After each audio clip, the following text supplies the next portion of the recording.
Bienvenidos a esta nueva transmisión del Grupo Megamedia. Estamos en un foro para analizar un tema de mucha actualidad y de relevancia con miras a 2024.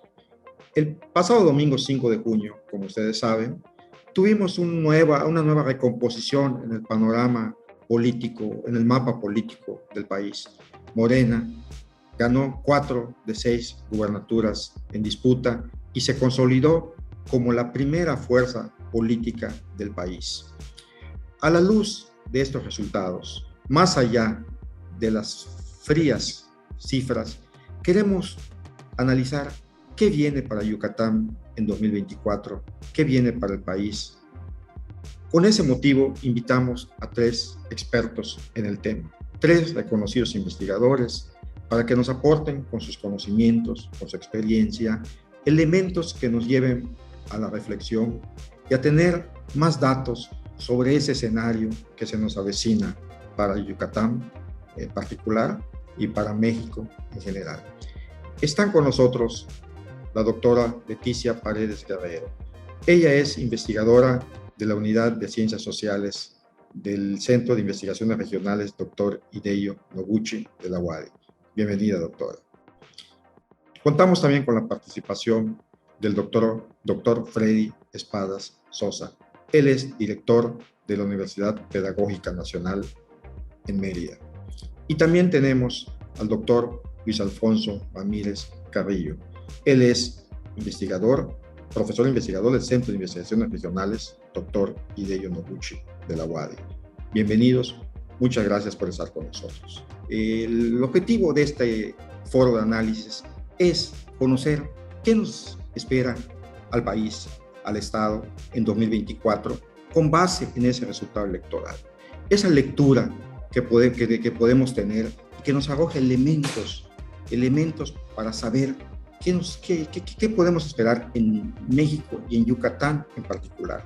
Como ustedes saben, en 2024 estarán en juego no solo la presidencia de la República, también en el caso específico de Yucatán se renuevan todas las posiciones, desde la gubernatura hasta la alcaldía. Los 106 ayuntamientos también serán renovados. Empezamos entonces. Doctora Leticia Paredes, ¿qué lectura puede tener el resultado electoral de 2024, del pasado domingo 5, con miras a 2024 en el ámbito nacional? En el ámbito nacional, la esfera nacional, ¿qué podemos esperar? Buenos días. Creo que no vamos a esperar muchas sorpresas a nivel nacional. Creo que se ha ido configurando en estas últimas elecciones, en 2021, 2022, una geografía del país donde el partido Morena ha ido avanzando no tanto, sí, por sus militantes y por su partido, pero creo que ha ido avanzando mucho por la presencia y la figura del presidente y por sus políticas sociales.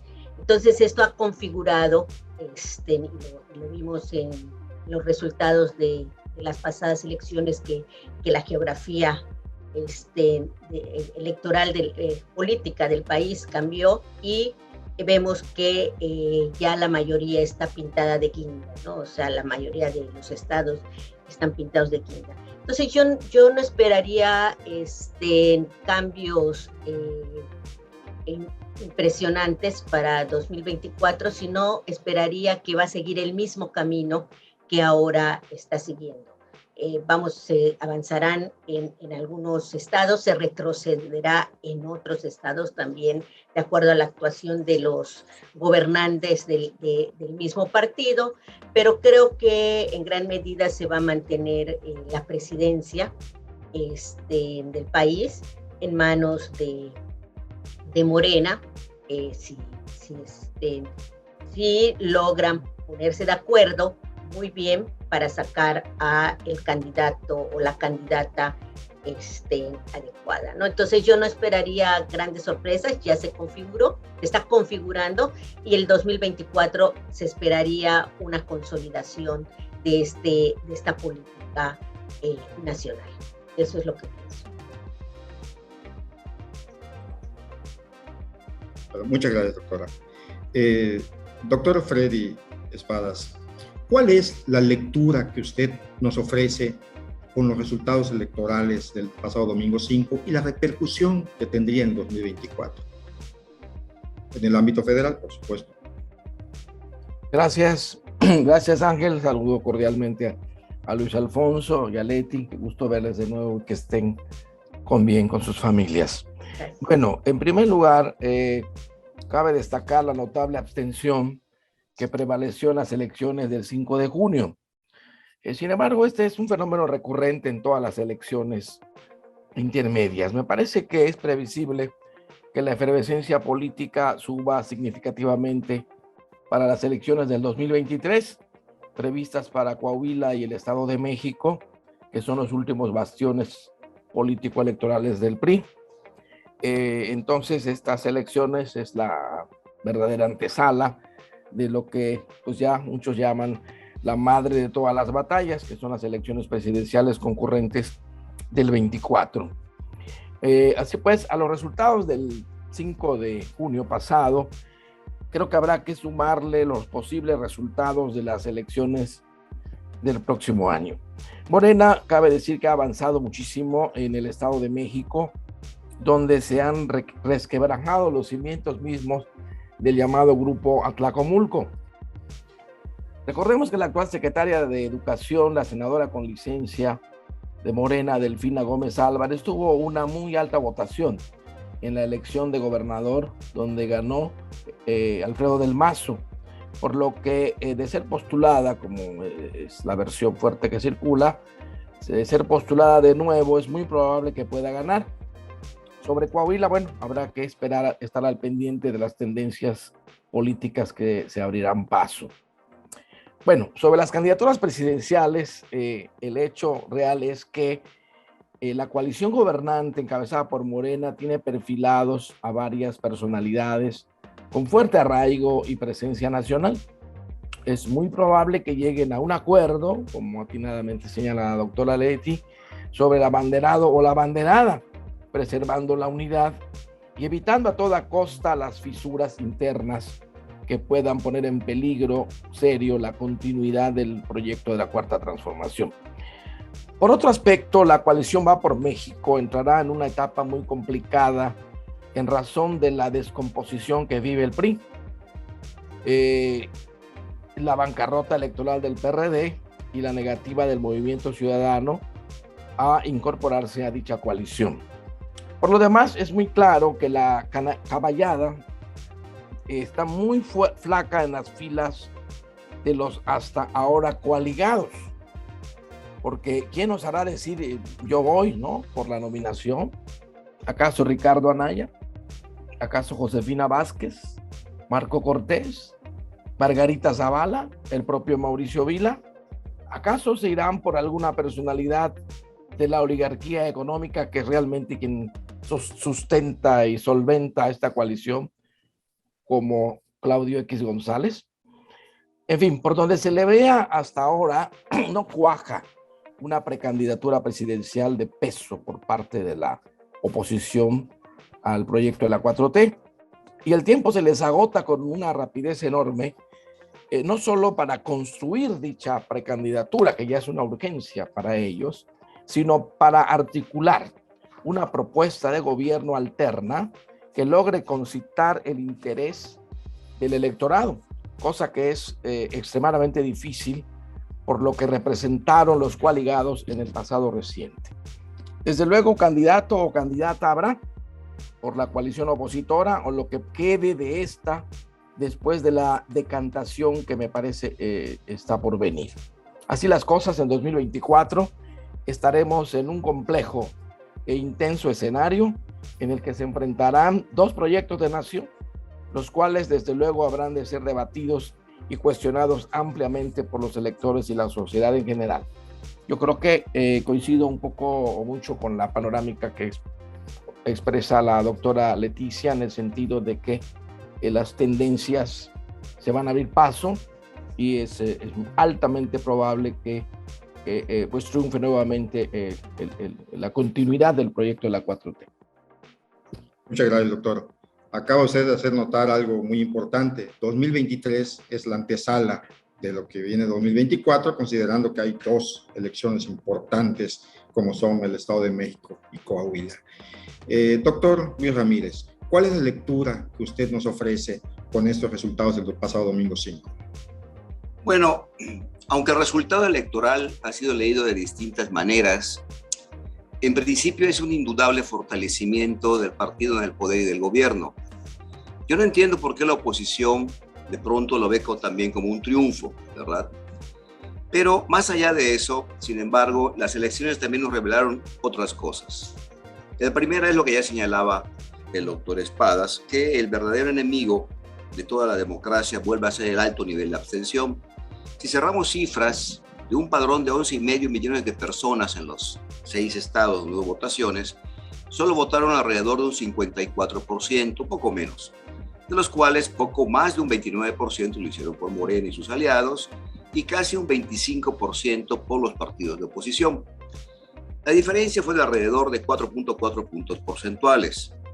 Ningún abismo, pues, que no se pueda vencer si se pone uno a verlo desde el punto de vista de la oposición, pero la realidad es que más allá de los números, la elección también nos mostró tres cosas. Primero, la falta de personajes de peso dentro de la oposición, no solamente como candidatos, sino también en las campañas de apoyo. Lo que a mi punto de vista es lo más importante, la ausencia de un proyecto alternativo de nación o de Estado que sea atractivo para el electorado. La suma de todas las propuestas eran una gran cantidad de quejas o una gran cantidad de utopías, aún más utópicas que las que en un momento dado planteaba Moreno, ¿no? Y tres, en términos operativos, la dificultad y lo endeble de las alianzas entre partidos. Es finalmente una oposición pegada con pequeñas tachuelas en la pared, ¿no? En este sentido, con el presupuesto y la estructura operativa del gobierno, lo más lógico es que Morena vuelva a ganar las presidenciales dentro de 2 años. En resumen, yo creo que el único que puede vencer a Morena es Morena. Es decir, al no estar AMLO en la boleta, la disputa entre los candidatos tan tempranamente destapados puede dividir algo que no es todavía un partido político consolidado, sino que sigue siendo en muchos sentidos un movimiento.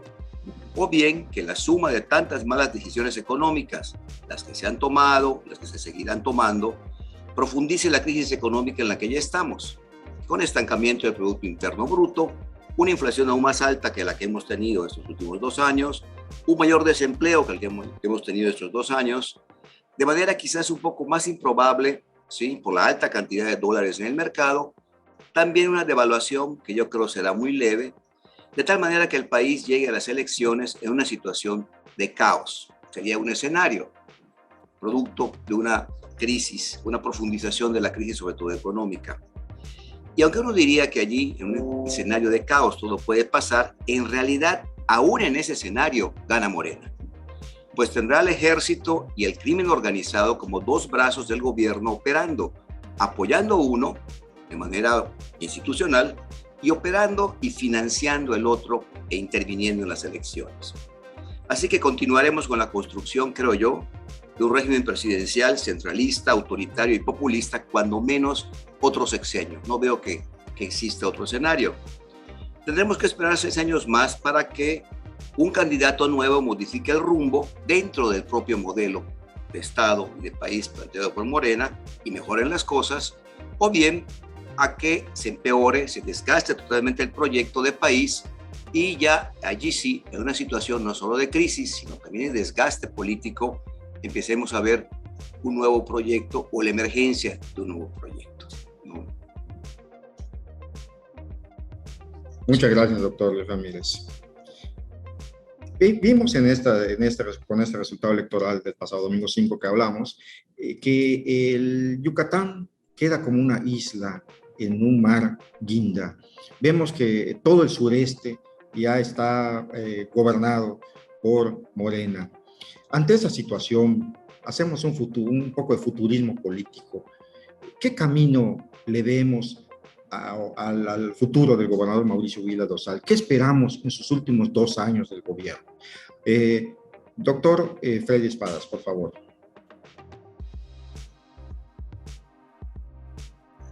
Bueno, de entrada se prevé que el gobernador mantenga sus aspiraciones de participar activamente en la disputa por los espacios de poder que están prácticamente a la vuelta de la esquina. Digo esto porque considero que 2 años es un lapso demasiado breve para la intensidad que han adquirido los procesos políticos en nuestro país. Y creo que en Yucatán no puede sustraerse a esta singular dinámica de los tiempos actuales. Aún no veo a Mauricio Vila con las tablas suficientes para abanderar a la coalición Va por México o lo que quede de esta coalición en la disputa presidencial de 2024. Sin embargo, creo que su participación en ese trascendental papel dependerá mucho de la apuesta final que decidan hacer los poderes fácticos, especialmente los señores del gran capital nacional y estatal, con quienes Vila parece tener pródigas relaciones. De acuerdo con la lógica política operativa del grupo cercano al gobernador, este continuará sus actividades de posicionamiento mediático a nivel estatal, regional, nacional e incluso internacional. Asimismo, creo que intensificará el fortalecimiento de sus nexos con los capitanes del dinero, con claras miras a la nominación presidencial. Sin embargo, hay que tomar en cuenta un factor que me parece que es de primera orden, que no debe soslayarse y que seguramente va a influir, dada la cercanía de Mauricio Vila con el presidente López Obrador. En ese sentido, es de preverse que ambos lleguen a una suerte de acuerdo político tácito en torno a la ruta crítica a seguir, en razón de que sin duda alguna el Ejecutivo Federal tiene y seguirá teniendo, a la vieja usanza priista, por supuesto, un papel significativo en la configuración de los escenarios políticos del Estado y de la mayoría de los estados donde él seguramente va a influir. Bueno, por lo demás, es altamente deseable que en sus 2 últimos años de ejercicio el gobernador se aboque más a atender la crítica situación en el campo, muy abandonado, atienda lo que le corresponda a la aguda crisis de derechos humanos que padecemos y se atienda la lenta atención que se da a las mujeres víctimas de la violencia. Asimismo, que desista de una vez por todas del absurdo proyecto llamado Estadio Sostenible y coadyuve decididamente a la reforma integral del ISSSTE, sin afectar los derechos e intereses de los trabajadores estatales activos y pensionados. Es lo que pudiera decir en principio. Gracias, doctor. Doctor Luis Ramírez, ¿cómo ve usted el futuro político del gobernador Mauricio Vila Dosal? ¿Qué nos espera en esta recta final de su gobierno?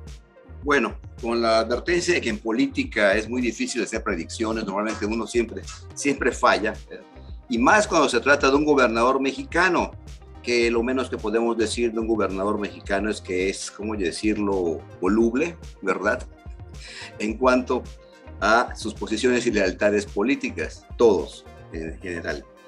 Y sobre todo cuando faltan los 2 peores años económicos y sociales para México. Pero yo creo que también como resultado de esta elección vimos algo que en sociología se llaman efectos perversos sobre el orden social, cuando pensamos en el caso del gobernador Vila, porque le ha permitido adelantar su posición como posible candidato del PAN a la presidencia de la República, al eliminar por un lado a otros punteros como el gobernador Cabeza de Vaca y porque aceleró el destape de Santiago Krill, desde mi punto de vista, improbable candidato del PAN a la presidencia. Ambas cosas reforzarían el imaginario de una posible candidatura presidencial de Vila. Sin embargo, dije imaginario y lo sostengo, creo que esto es solo una construcción y un juego de posibilidades y no le veo muchos visos de realidad, porque las virtudes que tiene el gobernador son también sus limitaciones y defectos para la política nacional. Una corta trayectoria no solo en la política, sino incluso en el PAN nacional, la falta de un grupo y de redes políticas fuertes, sólidas fuera de Yucatán, el bajo poder económico de su presupuesto y la escasa importancia económica de nuestro estado. Vila es un muy buen político con fuerza local, con meteórica carrera, con una muy buena imagen, ¿no?, les guste o les disguste a algunos, pero su imagen es realmente buena en comparación sobre todo con muchísimos otros gobernadores, pero no tiene aún un nivel nacional. Y no veo tampoco al resto de México votando por un yucateco del partido que fuera, porque finalmente no olvidemos que por encima de las lealtades partidistas y de las simpatías también sigue existiendo un conflicto identitario región-nación, que aunque lo soslayamos y lo vemos muy por encima del hombro y decimos que no es cierto, existe. Existen como estereotipos, pero existen. No veo yo a México volcándose a votar por un candidato que no haya estado en la capital de la República, que no haya estado en las ligas nacionales y que salga directamente de un estado, menos del de Yucatán. En todo caso, se mantiene su buena calificación y sobre todo su neutralidad política. Y en ocasiones, como el caso del Tren Maya y su franco hermanamiento con los proyectos de AMLO, evitando así un desgaste de su posición, puede llegar al fin de su gobierno con suficientes puntos como para ocupar un importante puesto directivo dentro del PAN nacional, quizás incluso en un momento dado la presidencia del partido, aunque es difícil, o más lógicamente, una senaduría. No descartemos, sin embargo, de manera más perversa, ya que de perversidades estábamos hablando, que pueda seguir el ejemplo del vecino Quintana Roo con Carlos Joaquín, y si las circunstancias le presentan de cierta manera y los astros se alinean, ¿verdad?, puede operar a favor de un candidato de la coalición ligada a Morena, como hizo Carlos Joaquín en Quintana Roo, y tratar de conseguir un puesto en el gabinete de un presidente morenista.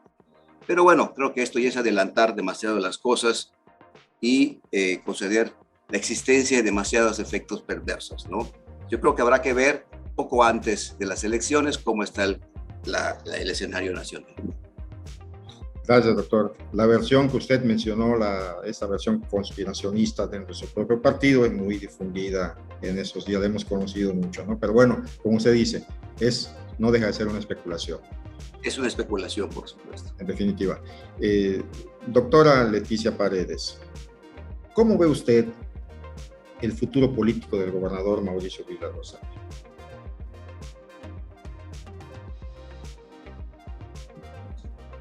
Perdón. Bueno, creo que coincido en que es un futuro incierto. Creo que no podemos afirmar o negar algo en este momento. Más bien es un futuro incierto. Yo lo que sí creo que mucho del futuro político de Vila depende totalmente de su partido político. Creo que el partido político va a ser el espacio, o su partido político va a ser el espacio por el cual él va a poder moverse. Y bueno, aquí podríamos poner dos posibilidades. Una es que este partido político, ya se ha señalado, lo bloquee por su acercamiento de alianza política con el gobierno federal, lo cual creo que, como también ya se ha comentado, no es algo que esté muy bien visto, este tipo de alianzas, pero que finalmente le han dado cierto éxito a su mandato, y en ese sentido el bloqueo del partido haga que no continúe una carrera política dentro del mismo PAN, se aleje de la política, o bien busque otros espacios de hacer política, hasta la misma una organización de la sociedad civil. O sea, puede ser, si aquí el partido político no le da ese espacio. Pero también puede ser otra posibilidad, es que, como bien señalaba Luis, los puntitos que ha hecho en su buena actuación, en ser uno de los gobernadores mejor calificados, sobre todo panista, puede ser que el partido político sí le dé espacio para poder continuar su trayectoria política, y puede ser que busque acercarse, yo sí lo veo acercarse mucho a la dirigencia, tal vez no la presidencia, pero sí un puesto de dirigencia nacional, y creo que allá también van a tener que pensar, y también la actuación de Vila va a tener que pensar mucho esta alianza con el PAN. Históricamente, Yucatán, PRI, desde que yo tengo memoria o razón, el gran enemigo del PAN ha sido el PRI, y ahora verlo a nivel nacional con una alianza demasiado hermanada para la historia política del panismo en Yucatán, es así como algo que no hay que descuidarlo, ¿no? Y hay que ponerlo. Entonces, igual puede ser que al estar en la dirigencia, como bien lo señala Luis, las especulaciones, al estar en la dirigencia también puede encontrar esta oportunidad para repensar en los principios del panismo, que más allá de un coraje o de una forma para enfrentarse a un gobierno con el cual no están de acuerdo, trabajen y busquen recuperar esa verdadera representación con la ciudadanía que durante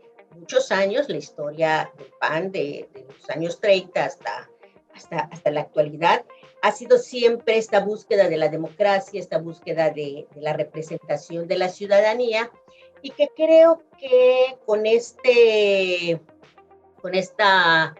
situación del proyecto de la Cuarta T se ha olvidado y ha apostado o ha puesto en la canasta todo lo que refiere al triunfo de una elección electoral, a la cual, pues, como ya nos describía Luis y como nos señalaba Freddy, a luces está que es muy difícil que lo logren.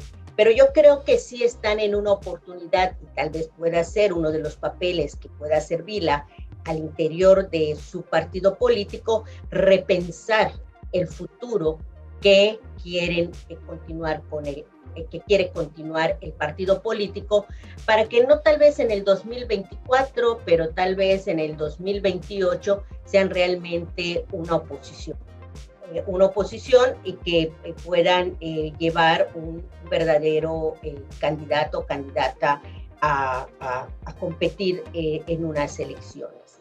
Entonces yo por allá sí lo pondría, le daría, si ustedes así lo quieran, un papel importante al interior de su partido, siempre y cuando también el partido también se siente a pensar y repiense cuál quiere ser su futuro.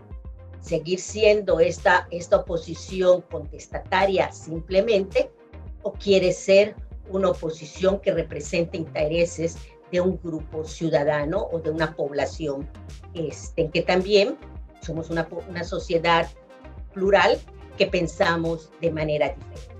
Entonces, por allá puede tener un papel muy importante en su trayectoria política. En cuanto a su gobierno, creo que no vamos a ver más cambios importantes. Creo que el cambio más importante va a ser, si lo logra hacer, y yo lo veo un poco empatado con el Tren Maya, la electrificación de los autobuses eléctricos, que piensa integrar a la comunicación.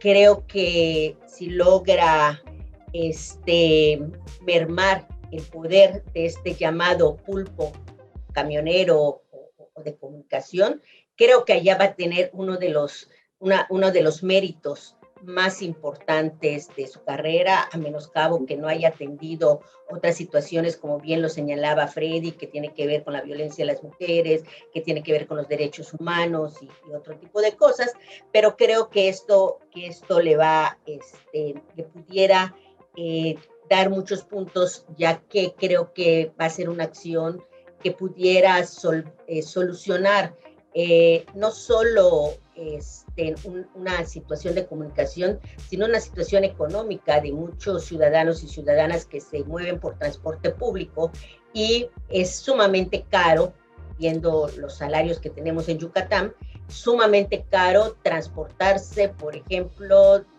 de cualquier colonia a una colonia del poniente a una colonia del oriente, que tienes que ir del poniente al centro y del centro al oriente, y los precios de del transporte para Yucatán son caros. Entonces yo creo que por allá él puede tener una acción exitosa, por lo cual puede también sumarle muchos puntitos a su carrera, pero no espero grandes, va a seguir una actuación tal como ahora en sus 2 últimos años de gobierno, sin esperar grandes aspavientos. Yo así lo vería. Gracias, doctora. Muchas gracias. Siempre en el ámbito local son públicas las aspiraciones de Renán Barrera Concha por obtener la candidatura del PAN a la gubernatura en 2024. Ante este panorama que se abre con el avance de Morena, ¿cuál es, qué medida o qué debe hacer el alcalde meridano para tratar de contrarrestar ese avance y consolidar sus aspiraciones? Doctor Luis Ramírez, ¿cuál es su lectura? Claro, bueno, yo creo que el problema de Renán Barrera en este momento no es Morena ni los aliados de Morena. Al menos en este punto no se visualiza que ese sea el principal obstáculo. Porque, a decir verdad, si bien los resultados de las últimas elecciones nos muestran a Morena como segunda fuerza política de Yucatán, la indudable preeminencia del PAN en el Congreso del Estado y en las presidencias municipales, así como la buena calificación que tiene como alcalde de la ciudad, que agrupa la mitad de los votos, siguen otorgándole un muy buen margen para ser con mucho el candidato más competitivo a la gubernatura por cualquier partido. Hablando de personajes y no de partidos, en este momento, por supuesto, no veo que levanten la cabeza muchos más. Conocidos quizás, tenemos a Jorge Carlos Ramírez Marín, indudablemente. Verónica Camino llegó como un resultado de un brinco de un partido a otro, pero como personaje yo la veo con menor tamaño realmente, de propiamente un morenista de verdadero color, tampoco en este momento aparece. No digo que no vaya a brincar otro partido y se vista de ese color y aparezca, pero en este momento como tal no veo muchos personajes o candidatos. En pocas palabras, el personaje más competitivo es Renán en el panorama político dentro del propio PAN, ¿sí? E incluso en otros partidos, ¿no? Pero el problema de Renán Barrera está dentro del propio PAN y radica en convencer al gobernador y en convencer a los liderazgos del partido que su gobernador controla de postularlo y de ir unificados y de negociar con las inevitables coaliciones que tendrán que hacer cuotas y personajes que convenzan a los electores, ¿sí? Y de no lograrlo, entonces, no solo la elección, sino su propia candidatura en principio son las que se verán en problemas. Yo creo que aquí se puede repetir un poco el panorama que nosotros ya vimos en el caso de Patricio Patrón, de Xavier Abreu y de Ana Rosa Payán, ¿no? En un momento dado, el PAN con un control digamos, no similar, porque era mucho menor, no controlaba, por supuesto, el PAN, el Congreso como lo controla ahora, pero a la hora de la elección del candidato, ¿sí? En vez de decantarse por quien tenía la mayor cantidad posible de votos, que eran a Rosa Payán, por las razones que fueran, o con las simpatías de cada quien tuviera, pero objetivamente hablando, era el candidato con más posibilidades, se decantó por Xavier Abreu, excelente administrador, buen político, pero que demostró ser un candidato poco competitivo, ¿no? Si tal cosa se repite, no sé, digamos, si Mauricio se decanta por Cecilia Patrón, por decir algo, que es un personaje conocido, es una buena candidata, ¿no? Pero que yo creo que aún no tiene el tamaño, ni las tablas, ni el reconocimiento público, sobre todo más allá del interior del Estado, y elimina a Renán de la contienda, yo creo que el PAN podría hacerse harakiri y eliminar a su mejor candidato, ¿no? A Renán no le queda más que hacer que seguir administrando la ciudad con la mayor inteligencia posible y con la mayor generosidad posible. Tendrá que esforzarse, por supuesto, llevar a buen fin su programa de trabajo y que la ciudadanía sienta, ¿verdad?, al menos en Mérida, que se extiende a la zona metropolitana de Mérida, que acaba agrupando a un 60 y tantos % de la votación del Estado, que se trata de una administración efectiva. Yo creo que en esta posición está, pero el principal problema político, digamos, es interno en este momento. Ya después, por supuesto, se generarán los problemas en el proceso electoral derivado de las condiciones de que los otros partidos le pongan a los candidatos de enfrente y de las coaliciones y arreglos a los que finalmente se llegue. El panorama es complejo, pero él que tiene que hacer, seguir haciendo lo que está haciendo hasta ahora, ¿verdad? Le ha funcionado, la gente ha votado por él, tiene un muy buen rating como presidente municipal a nivel nacional y en general yo siento que la ciudadanía, con todas las luces y sombras que tienen estos casos, lo sigue calificando bien. Muchas gracias, doctor. Siendo Renan Barrera el personaje más rentable políticamente para el PAN en esos momentos, al día de hoy, ¿cuál debe ser, doctora Leticia Paredes, el camino que él debe seguir para tratar de contrarrestar esas resistencias internas que menciona el doctor Luis Ramírez y también el avance de Morena, que lo vemos ya, como mencionamos hace un momento, ya gobierna todo el sureste del país? Bueno, creo que aquí Renan Barrera, como bien se señalaba, tiene que trabajar internamente en su partido, pero también tiene que trabajar en su partido no solo a nivel local, sino a nivel nacional. Yo creo que lo hemos visto, como ya lo mencionó Luis, en muchas ocasiones la dirigencia nacional se ha impuesto a las necesidades, a las lecturas del panismo local. Y eso lo ha llevado muchas veces a fracasos que ya conocemos. Aquí lo que tendría que estar más allá de su imagen, que está bien calificado, que tiene muchas posibilidades de llegar a la gubernatura en este momento, etcétera. Yo creo que tiene que trabajar mucho con convencer, platicar con su dirigencia nacional de el panorama yucateco. Y también la dirigencia local él tendría que trabajar con su dirigencia local para que a su vez lo apoye con la dirigencia nacional, porque hemos sabido que la dirigencia nacional se ha impuesto muchas veces a los deseos de las dirigencias locales. Ya Luis nos daba el ejemplo de Ana Rosa, del mismo Patricio y de otros ejemplos que hemos tenido a lo largo de la historia. Yo creo que si la dirigencia nacional se impone, la dirigencia nacional viene con sus alianzas hechas, como ya las sabemos, con el PRI, con el PRD, y eso es una situación que va a contar en contra del panismo yucateco.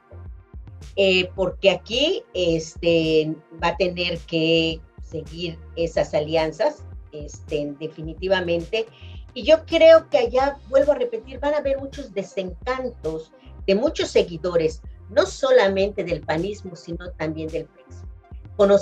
Sabemos que en Yucatán hay panistas de sepia, o sea, de muchos años, lo mismo que priistas, y que decirles en este momento, nos vamos en alianza, vamos a competir, se pensaría mucho.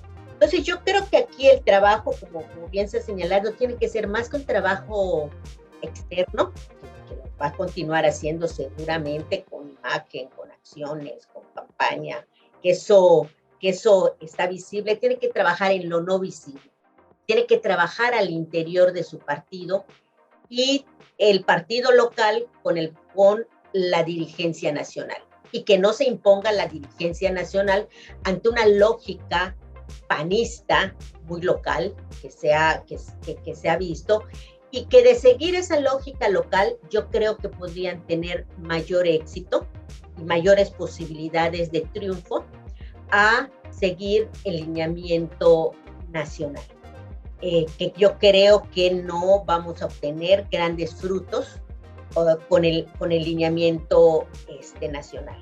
Así que yo por allá vería el trabajo arduo difícil que va a tener que hacer Renan si quiere llegar a ser gobernador. Muchas gracias, doctora. La misma pregunta, doctor. ¿Cuáles son las medidas que debe tomar el alcalde Renan Barrera ante ese avance que vemos de Morena para consolidar sus aspiraciones a la gubernatura en 2024? Sí, bueno, yo creo que en principio diría que lo peor que puede hacer el PAN es repetir el escenario político que se dio cuando de manera pues burda o torpe le negó la candidatura a Ana Rosa Payán Cervera. Es una gran política, una persona muy honesta, con una tremenda trayectoria en el Estado, opositora al viejo régimen priista. Y bueno, ya vieron lo que ocurrió después, y aquí ya lo señaló Luis Alfonso en el caso de la candidatura de Xavier Abreu, ¿verdad? Entonces yo creo que repetir ese escenario sería bastante suicida por parte del PAN, más allá de las alianzas que puedan haber, como está explicando Leti, lo cual me voy a referir en otro momento. Así pues, yo pienso que pues no hay duda que Renan Barrera Concha es el candidato natural del PAN a la gubernatura del Estado, a estas alturas del partido, digamos, ¿no? Es su tercer periodo o cuarto periodo como alcalde. Cuarto, tercero, ¿verdad? Tercer periodo como alcalde, más allá que, bueno, ahorita voy a comentar algunas cosas que me parece que Renan descuida mucho, pero definitivamente es el candidato natural que está perfilado para. Yo creo que desbanca a todos los demás, definitivamente, ¿no? Y cosa que no es tanto de mi devoción ni mucho menos, pero estamos analizando estos futuros escenarios. Desbanca a la hermana del gobernador y cualquier otro que pueda estar enfrente, al propio senador Paz, ¿no?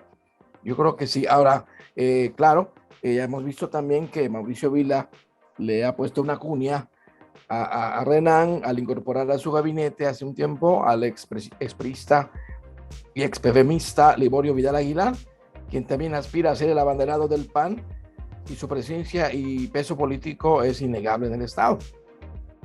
Yo pienso que la desventaja relativa de Renan es que su indiscutible implantación política se centra en la capital, en tanto que Huacho, ¿verdad? Y Liborio, o sea, los otros prospectos, en el caso de Liborio para el propio PAN y Huacho para Morena, según voy a comentar después, pues estos tienen presencia significativa prácticamente en toda la geografía política del Estado, ¿no? No olvidemos que el superdelegado Huacho ha sido alcalde, diputado estatal, diputado federal y 2 veces candidato a gobernador, lo que de entrada le da un fuerte punch de cara a las elecciones del 24. Liborio, por su parte, pues ha sido también alcalde, secretario estatal, diputado local y diputado federal, creo que en 2 ocasiones, circunstancia que también lo hace competitivo. Creo que es tiempo de que Renan se comience a placear al interior del Estado los fines de semana, como ya lo hacen muchos personajes, sobre todo de Morena. Ahora vimos un acto unitario en Toluca, con los 3 principales aspirantes a la nominación presidencial morenista, y como ya lo hacen con frecuencia en el Estado, o el propio Huacho y Liborio, pues aprovechando la atención que brindan a sus responsabilidades públicas como servidores. Por lo demás, creo que bien haría Renan en acercarse más a las colonias populares y marginadas. No veo a Renan en las colonias marginadas, en las comisarías. Lo veo más en actos de protocolo y en tomarse la foto un día sí y otro también, que no me parece mal, desde luego, pero creo que tiene mucha lejanía con los problemas de las colonias populares y marginadas. Estos problemas les son inexplicablemente bastante ajenos y se muestra bastante desentendido. Yo mismo le he señalado que iremos a ver a los Berkeles, donde lo quiero mucho porque haya trabajo desde hace 30 años, y la verdad hay mucho que hacer en los Berkeles, por citar un ejemplo, y no porque yo lo diga, ¿verdad? En fin, yo creo que Renan, repito, es el mejor prospecto de Acción Nacional y tiene que tener fino, abrirse más a la sociedad, reunirse con más pues con más sectores del Estado y salir al interior. Creo que nadie, no se lo prohíbe la normativa, ¿no? En vigor. No tendría por qué no ir a hablar, o sea, ya de plano, hacer, ahora sí como desplegar su precandidatura, ¿verdad? Pero bueno, y eso ya lo decidirán sus propios estrategas. Es lo que pudiera decir, estimado Ángel. Muchas gracias, doctor. Ahora nos vamos en el otro extremo. Morena ha tenido un avance innegable en Yucatán, lo hemos visto con los fríos números de las recientes elecciones. Rompió el bipartidismo que teníamos en Yucatán.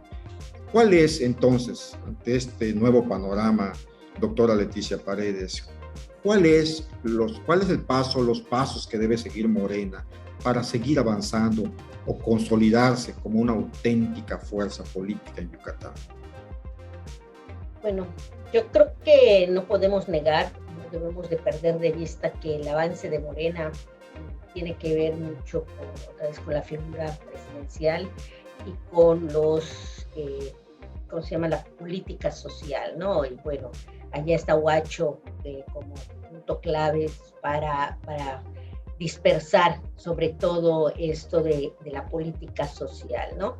Y eso ha hecho que Morena avance muchísimo a nivel territorial, pero también Morena, por su misma aparición, por su mismo surgimiento, tiene un talón de Aquiles. Y el talón de Aquiles de Morena es su estructura. No tiene una ausencia de una estructura partidista que le dé una vida real y certera a Morena. Y mientras no se trabaje en la estructura, yo creo que Morena va a tener ciertos problemas. Por ejemplo, al no tener una estructura, se ha permitido este salto de políticos, todo lo que implica, y los ha traído a Morena. Y estos mismos políticos, por su misma trayectoria, por su mismo capital político que traen, buscan puestos de elección popular. Al no tener una estructura, no se le da la misma oportunidad a otros políticos que tal vez no tengan ese capital político, pero son personas de largo cuño dentro de la izquierda probablemente, o son nuevas personas que pudieran tener esa posibilidad de aperturarse en el ámbito político. Sin embargo, volvemos a ver personajes que ya han estado en otros partidos políticos y que los vemos como posibles candidatos, ¿no? Y esto se debe a que no hay una estructura, no hay un mecanismo claro de cómo cómo se va a dar este rejuego al interior del partido, ¿no? El mismo dirigente del partido se ve bastante desdibujado a nivel local, y vemos más dibujado a otros personajes que eran de otros partidos y que saltaron a Morena. Creo que también esta ausencia de una estructura partidista hace que muchos conflictos que pudieran haber al interior de Morena no busquen un espacio para dirimir. Yo no estoy diciendo que Morena tiene que ser homogénea, o sea, sería lo peor que pudiera suceder.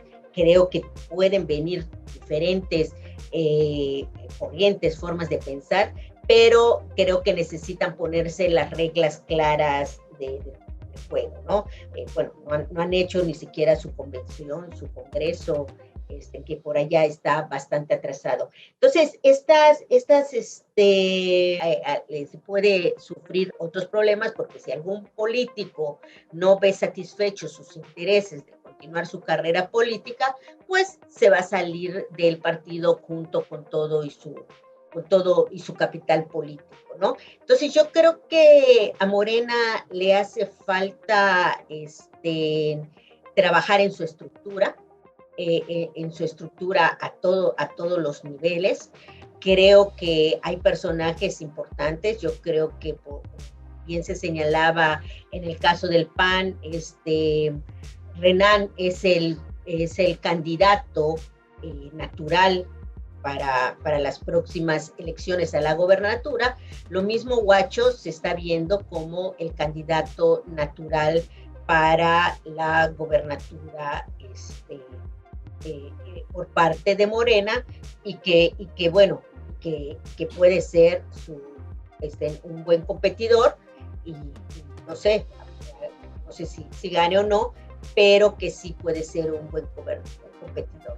Aquí lo que va es que si Morena, vuelvo a repetir, si Morena no trabaja en su estructura, Morena está acabando también su corta existencia. Van a tener otro tipo de conflictos que al no estar el presidente como elemento cohesionador, puede surgir otro tipo de problemáticas que, bueno, habría que ver cómo les va a ir en elecciones después del 24.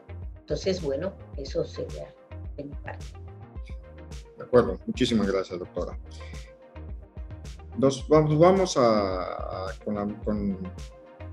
con la misma pregunta, doctor Freddy Espadas. ¿Cuáles son las opciones que se le abren a Morena para consolidarse en Yucatán, considerando sus anteriores resultados? Bueno, voy a hablar de los prospectos para el abanderado a la gubernatura, que bueno, es un elemento fundamental, nucleador en el escenario cercano, ¿verdad?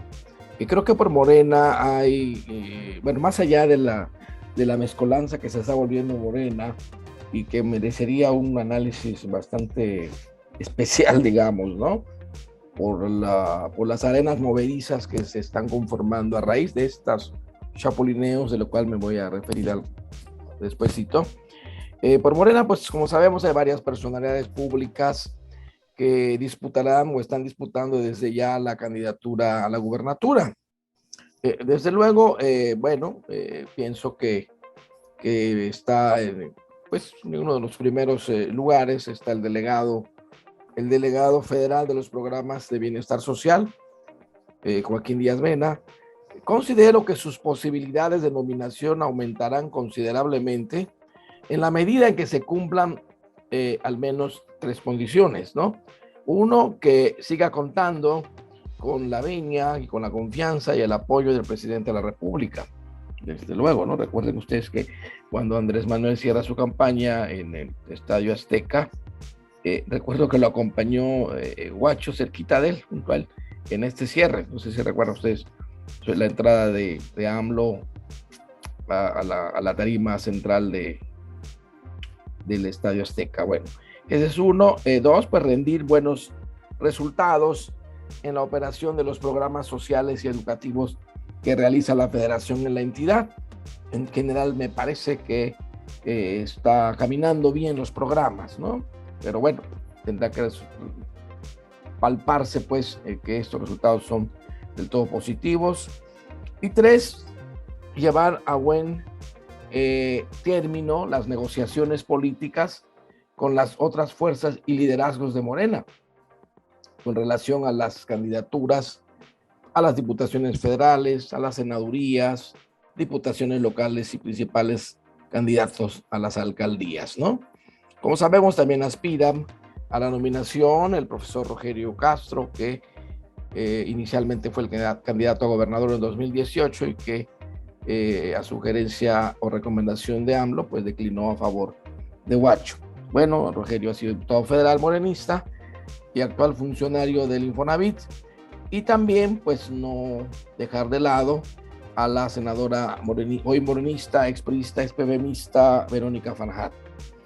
Pienso que sería gravísimo para Morena aceptar que algunos advenedizos y chapulines, incluso algunos ya denunciados públicamente por corrupción, despojos y tráfico de influencias, se hagan a la malagueña de muchas candidaturas, especialmente las que tienen que ver con la gubernatura y el Congreso del Estado.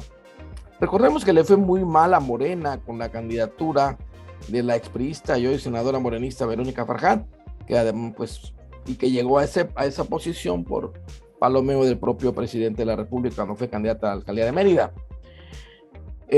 Por lo demás, creo que Morena no solo tendrá un avance vertiginoso en el Estado, sino que creo que puede ganar la gubernatura del Estado si se conjugan en varios factores, si lanza un candidato o candidata muy competitivo, si hace con éxito sus arreglos internos, como he señalado, si logra implantar una estructura electoral de la que ya hablaba la doctora Paredes, cosa que no tiene del todo y que es una tarea sumamente muy compleja. Y finalmente, y no menos importante, si Morena logra proponer un proyecto de gobierno alterno a los proyectos que han dominado o han prevalecido en las dos administraciones panistas que hemos tenido, de tal manera que este proyecto de corte democrático popular, a mi juicio, pudiera concitar el convencimiento y el interés del electorado yucateco, ¿verdad? Pienso que está allá la posibilidad, ¿no? Tal vez no muy cercana, pero sí la posibilidad de que a raíz de una buena estrategia política electoral y un buen candidato o candidata pueda Morena incluso ganar la gubernatura. Eso parece una utopía, pero yo no lo creo, ¿verdad? Tan así, ¿verdad? Si bien el presidente no está en la boleta, pero el presidente está en funciones.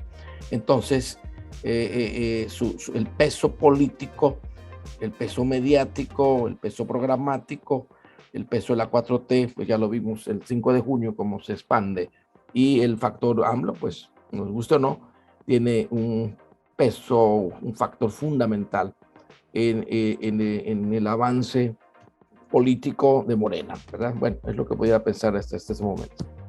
Agradecemos, doctor. Doctor Luis Ramírez, ¿cuál es el camino que debe seguir Morena si desea ganar más posiciones en Yucatán en 2024? Pues mira, yo creo que la elección pasada nos mostró con claridad no la estrategia que tiene que seguir para ganar posiciones, no solo en Yucatán, sino en todo el país, sino la estrategia que está siguiendo, efectivamente, ¿no? Y su estrategia es, hablo de una de las estrategias, que la que yo creo que Yucatán va a predominar, dada la ausencia de una sólida red de partido y una sólida militancia morenista, numerosa, es captar no a las bases del PRI, como se maneja, sino a los liderazgos, a los cacicazgos y a las redes clientelares priistas. Morena no es en realidad el nuevo PRI, como se dice. Yo mismo lo he hecho en alguna ocasión, pero ojalá si fuera, pues sería un partido construido, institucionalizado, como quiera que fuere. Si lo viendo de cerca el movimiento, Morena se está volviendo la casa nueva de los priistas. La última elección lo mostró. El candidato más competitivo fue Verónica Camino Farjat como candidata, expriista, vinculada al grupo de Ivonne Ortega. A la señora Ivonne del Sur, como en control del distrito y de grandes sectores de los votos del sur, etc.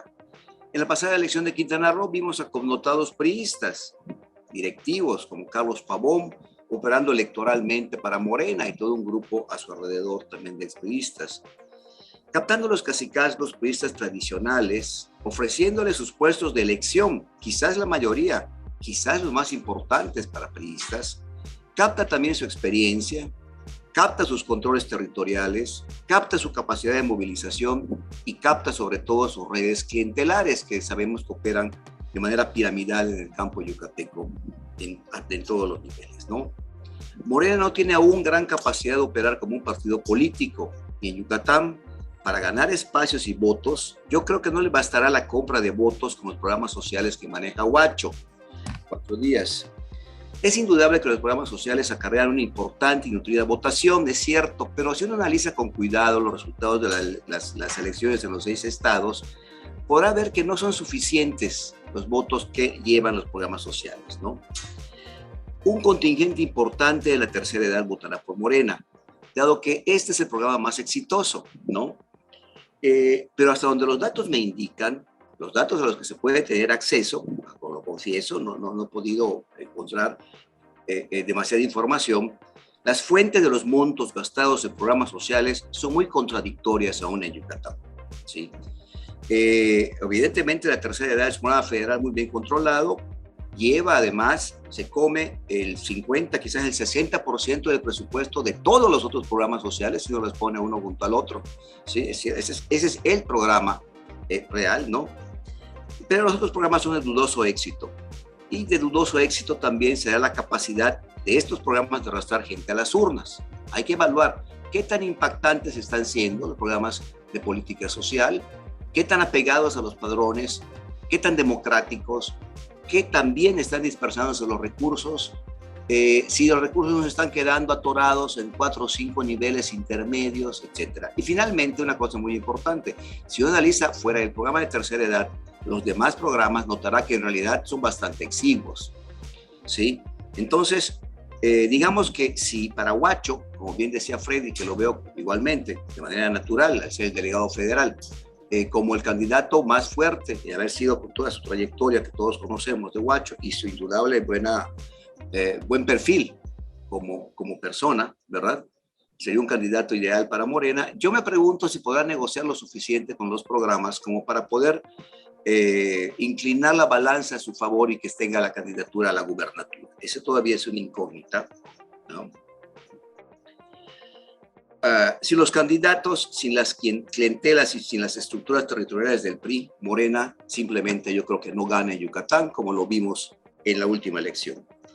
Y a esto hay que añadirle la hipótesis de una muy improbable, cierto, ¿verdad? Es hipotético, pero no es del todo descartable, pues una importante ayuda del propio gobernador en el último minuto, ¿verdad? Como bien sucedió en Quintana Roo. En Quintana Roo, sin la operación de Carlos Joaquín y la estructura que Carlos Joaquín hizo migrar del PRI a su gobierno y de su gobierno a la candidata del Movimiento Ciudadano, Morena simplemente no ganaba. Es decir, no fue una candidata surgida de la militancia de Morena, con la ideología de Morena, ni con los votos y con la estructura partidista de Morena. Lo fue con el gobierno del Estado y lo fue con un tránsito de PRI a un supuesto PAN, y básicamente con la operación del gobierno y del gobernador en turno. Si esto no se repite, yo creo que en el caso de Yucatán es posible que no veamos en realidad un triunfo de Morena, ¿no? Muchas gracias, doctor. El ejercicio es muy interesante y para no prolongarlo más, les voy a hacer la última pregunta a ustedes. Doctor Ramírez, aprovechando que usted nos acaba de contestar, si abrimos esta situación a los demás partidos, a los partidos de oposición en Yucatán, más a referirse específicamente a Yucatán, ¿qué tienen que hacer el PRI, muy debilitado, el PRD casi inexistente, y MC que ganó algunas posiciones? Ahora hablo de los principales representantes de la oposición. ¿Qué deben hacer para sobrevivir? ¿Buscar alianzas? ¿Qué camino les ve usted? Bueno, es un programa difícil porque el principal personaje con el que tenían que aliarse, que es con el PAN, ha sido su enemigo histórico, ¿verdad? Real o ficticio, pero enemigo histórico en el imaginario del votante yucateco. En cuanto al PRI, el PRI se encuentra en una disyuntiva. La disyuntiva no es si debe de aliarse, es decidir con quién aliarse. El PRI yucateco solo simplemente no gana y seguirá en picada. Ya no se recompuso, ya no tuvo tiempo. Dudo que el partido como tal haga alianzas fuera de la que ya existe a nivel nacional con el PAN y con el PRD como partido. Pero los priistas, a título personal, ya las están haciendo con Morena. Víctor Caballero está apoyando la candidatura de Verónica Camino dentro de Morena y trabajando para que sea la candidata gobernadora de Morena. Es decir, el anterior candidato priista, histórico priista, vinculado a Rolando Zapata, trabajando con otra candidata priista para que se tenga la gobernatura principal, ofreciendo pues dinero y operativo territorial, ¿no? Rolando Zapata está en diálogo con la dirigencia morenista nacional porque existe la posibilidad de un éxodo y tener una importante cuota de candidatos en distintas posiciones para Yucatán. Está negociando un paquete, no está negociando un candidato. Jorge Carlos Ramírez Marín y Emilio Gamboa, pues en este momento digamos que están observando, están abiertos al diálogo, ¿verdad? Pues ¿por qué no? Vamos a ver qué es lo que se pinta, qué es lo que se ofrece. Y Morena también está muy abierta al diálogo, por supuesto, pues ¿por qué no? También es lo que se trata de ganar elecciones, ¿no? Digamos que ambas partes se están observando, no sabemos si se están mostrando los dientes o están sonriéndose mutuamente, ¿no? Pero al menos no están cerrados al diálogo. El PRI como partido y un grupo de priistas, ya con el logo de su partido de manera oficial, también podrían ir en alianza con el PAN. Entonces creo yo que veremos una división de los priistas cobijados por Morena, algunos, y otros en alianza formal con el PAN, como ya hemos visto en el caso de Liborio Vidal, ¿no? Que obviamente no es un candidato en estos momentos, pero es también obvio que está presente como un candidato viable, ¿no? Todo, creo yo, dependerá de la fortaleza de Morena dentro de 2 años, una vez que se sepa quién es su candidato presidencial. Y yo creo que eso va a desatar en cascada las decisiones, ¿no? Y también, muy vinculado a esto, de las decisiones del gobernador Vila y de las decisiones del PAN en el reparto y en la negociación de candidaturas. El PRI tiene la absoluta necesidad de aliarse como partido, los priistas la absoluta necesidad de buscar cobertura. El PAN tendrá que evaluar si le conviene aliarse y cómo aliarse. Yo creo que definitivamente tiene que aliarse. Estamos en un momento de coaliciones y de alianzas, no solamente en México, no solo en Yucatán, en todo el mundo, ¿verdad? De la crisis de los partidos tradicionales. Entonces el punto es cómo aliarse y con quién aliarse, en qué momento decidirlo. Aún es muy pronto, creo yo, porque veremos muchos cambios y el punto nodal va a ser quién va a ser el candidato de Morena a la presidencia de la República. De allí en cascada, para todos los partidos políticos, vendrá un reacomodo de fuerzas. Muchas gracias, doctor. Doctora Leticia Paredes, exceptuando a Morena, ¿en qué papel ve usted a la oposición en Yucatán en 2024? Bueno, creo que vemos a una oposición debilitada, o sea, 100% debilitada, sobre todo si estamos hablando del PRI, del PRD, y bueno, por allá el MC, como bien se señalaba, con algunas posiciones, pero veo realmente una oposición totalmente debilitada, muy diferente como elecciones pasadas, donde siempre teníamos mucha claridad de la oposición, aun cuando habían los llamados partidos pequeños, o sea, por el número de votantes o por el número de militantes, se les ha denominado partidos pequeños, aún esos se les veía con mucha fuerza. Yo creo que vamos a ver a una oposición con mucho movimiento también, mucho movimiento ya sea en la salida de gente, en la entrada de otras gentes. Yo creo que el PRD va a buscar, sí, aliarse con quien sea. Históricamente el aliado ha sido el PAN, del PRD, y yo creo que en este caso no va a dejar pasar la oportunidad de volverse a aliar con el PAN, ¿no? Hemos visto muchas elecciones PAN, PRD ir en elecciones, sobre todo si quiere mantener su registro, que ya está en esta situación de mantener el registro. Al PRI no lo veo en una condición en el cual todavía pierda su registro, pero sí van a haber muchos movimientos internos y también van a haber mucha obediencia partidista en cuanto a los mandatos de la dirigencia nacional. Eso también lo veo, o sea, también lo creo. El PRI local debilitado, como todo el PRI nacional, van a estar muy de la mano con las decisiones que se tomen a nivel nacional y que, por supuesto, también va a ser el PAN, y yo allá sí veo que se pueda conformar una alianza a nivel nacional que va a repercutir a nivel local, más que una alianza local que se pueda ver a nivel nacional. El MC va a tratar de mantenerse hasta ahorita como lo ha hecho. El MC busca convertirse en una alternativa.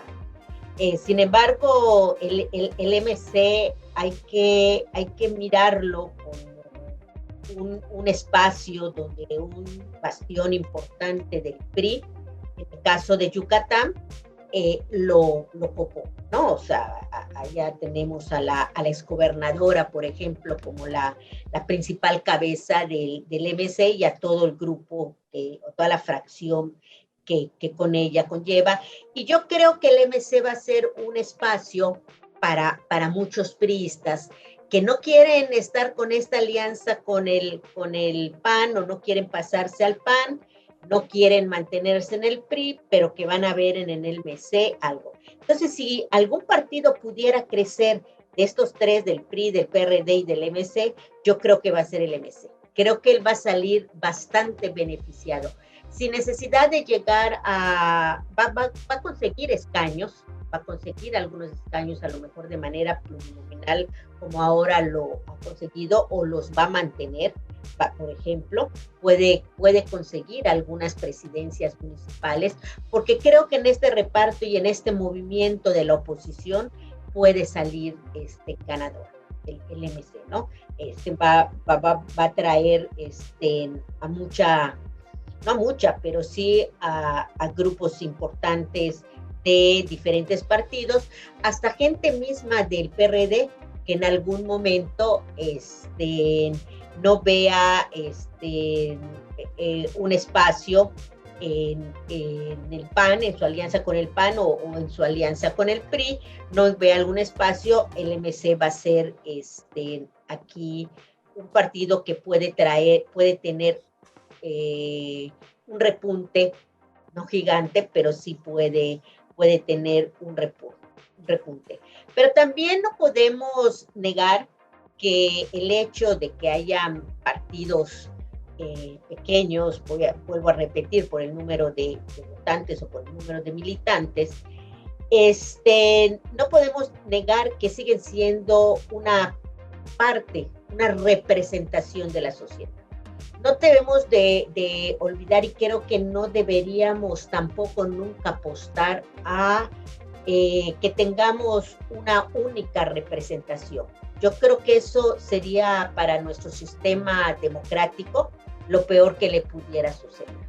Yo creo que debemos de ver a estos partidos en sus diferentes momentos históricos en los que están pasando como esos partidos que cumplen una función, porque representan a sectores diversos de la población, pero que son importantes para una democracia. Si hablamos, bueno, ya lo hemos vivido con el partido hegemónico durante muchos años, PRI, creo que mal haría en este caso Morena, que está avanzando, volverse en un partido hegemónico tipo PRI. Yo creo que esos espacios de diversos partidos son espacios que van dándole motor, o le dan motor, o le dan vida también a la democracia. Creo que es importante su presencia, creo que se van moviendo con sus estrategias políticas para tener mayor presencia, mayores espacios. Se van a ir moviendo, y bueno, yo creo que nos va a tocar observar cuál va a ser su papel en estas próximas elecciones. Pero yo creo que están cumpliendo un papel de representar a ciertos grupos de la sociedad, y ser también el espacio de grupos que ya no están conformes con el partido en el que estaban, y bueno, se vuelven en estos espacios como bien decimos, de estos chapulines que van de partido en partido, y en un momento dado se van a convertir en ese espacio. Después no les va a gustar estos chapulines, se van a ir a otro partido, y así, porque su vida, de esos chapulines, su modus vivendi es la política, ya no es hacia el ciudadano, sino ya es su modus vivendi. Entonces, bueno, allá están, tienen su función, y como tal, creo que van a permanecer y van a cumplir su función. Muchas gracias, doctora. Para cerrar estas intervenciones, doctor Freddy Espadas, ¿cuál es el papel en el que usted ve a la oposición en Yucatán en 2024? Bueno, yo no creo, como aquí se ha apuntado también, que el PRI vaya a ser barrido de la faz del Estado. El PRI tiene experiencia, tiene, a pesar del redimensionamiento político que ha sufrido, tiene estructura electoral muy competente y reconocida capacidad de resiliencia. Pero pues a raíz de los resultados de las elecciones del 5 de junio y de los escándalos de corrupción que están salpicando a su principal dirigente nacional, el famoso Alito, pues su presencia política en la distribución del poder se va a reducir aún más, pasando a ocupar un espacio francamente marginal. Pero hay priismo disminuido, pero hay priismo para el rato también, ¿no? Para la gubernatura, el PRI tiene dos grandes cuadros de reconocida trayectoria política y probada capacidad académica y parlamentaria. Me refiero al senador Jorge Carlos Ramírez Marín y a la exgobernadora Dulce María Sauri. Esperemos que sus estrategas sepan aprovechar este gran capital político que aún les queda. Por lo demás, pienso que se ve muy difícil, más no imposible, que el PAN yucateco acepte una alianza con el PRI en la contienda por la gubernatura.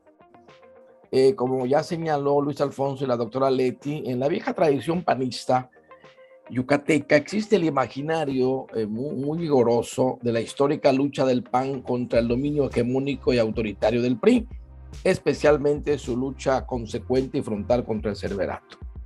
Sin embargo, es claro que en los tiempos actuales hay complicidad del PAN con el PRI, pues sus gobiernos han solapado y encubierto los desmanes presupuestales cometidos por los últimos gobiernos estatales priistas.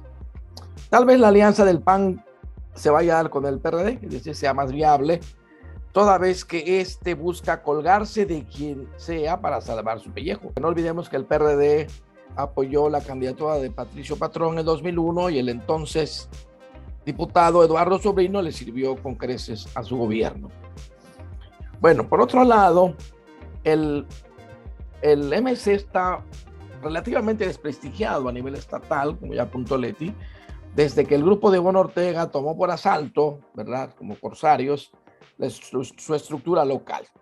Según su sempiterno líder nacional, Dante Delgado, ellos le apuestan a ir solos a nivel nacional en 2024 y tal vez quieran replicar esta estrategia en Yucatán, aunque no sabemos cómo y con qué personalidades públicas lo harán.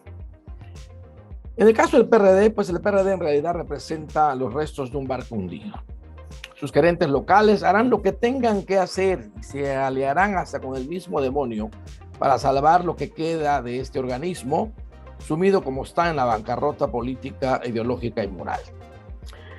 Por otro lado, siempre hablando del PRD, no sabemos si el exdiputado priista local y exlegislador federal perredista Eric Villanueva Mucula, actual director general del Indemaya, se ha pasado al PAN o se mantiene en las filas del Sol Azteca. Eric ha sido candidato a gobernador y podría ser propuesto de nuevo en esta encomienda, pero no creo que se aviente. Seguramente buscará alguna otra posición política al amparo de cualquier paraguas que le garantice llegar a ella. Al PRD como al PRI le auguro una reducción de su presencia en la distribución del poder para 2024, quedándose también con una posición francamente marginal. Digamos, es la imagen de los escenarios que puedo visualizar. Muchas gracias, doctor. El tiempo, lamentablemente, se nos ha agotado. Nos llevaríamos mucho tiempo analizando un tema de mucho interés como es este resultado electoral del pasado 5 de junio y el impacto que va a tener en Yucatán y en México en 2023 y en 2024. Les agradecemos infinitamente su participación, doctora Leticia Paredes, doctor Freddy Espadas, doctor Luis Ramírez, muchísimas gracias por su participación.